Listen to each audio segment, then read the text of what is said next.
Bismillahirrahmanirrahim. Assalamualaikum warahmatullahi wabarakatuh. Perkenalkan, saya Muhammad Ramdan Sidik dari mahasiswa Universitas Teknologi Digital dengan NPM 10 12 11 82. Pada kesempatan kali ini saya akan menjelaskan salah satu submateri pendidikan agama Islam, yaitu submateri dengan poin keadaan yang disukai pada orang yang menjelang ajal, untuk memenuhi tugas evaluasi tengah semester mata kuliah pendidikan agama Islam. Nah, langsung saja. Sebagaimana kita ketahui, keadaan di mana seseorang sedang menjelang ajalnya, yaitu bisa disebut juga dengan sakaratul maut. Nah, dalam keadaan seperti ini, dalam keadaan menjelang ia berganti alam dengan terpisahnya nyawa dengan jasanya ini, ada hal yang disukai pada orang yang sedang dalam keadaan ini, yakni ketentraman dan ketenangan.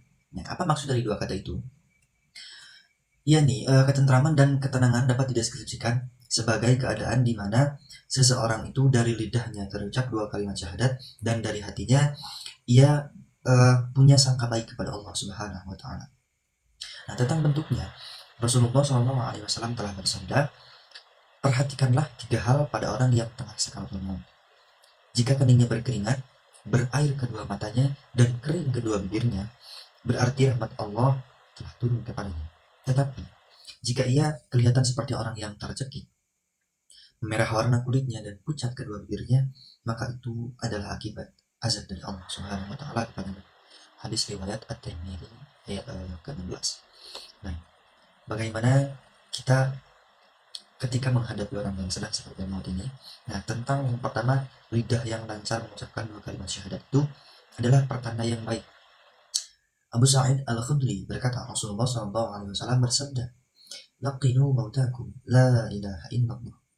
Tuntunlah kepada orang-orang yang hendak mati atau sedang dalam sakaratul maut dengan kalimat la ilaha illallah. Jadi kita harus membantunya untuk menuntunnya dengan kalimat la ilaha illallah. Yang disebutkan dalam hadis lain yang diriwayatkan oleh Hudzaifah, sungguhnya kalimat tersebut, yakni lafaz la ilaha illallah, akan menghapus kesalahan-kesalahan sebelumnya.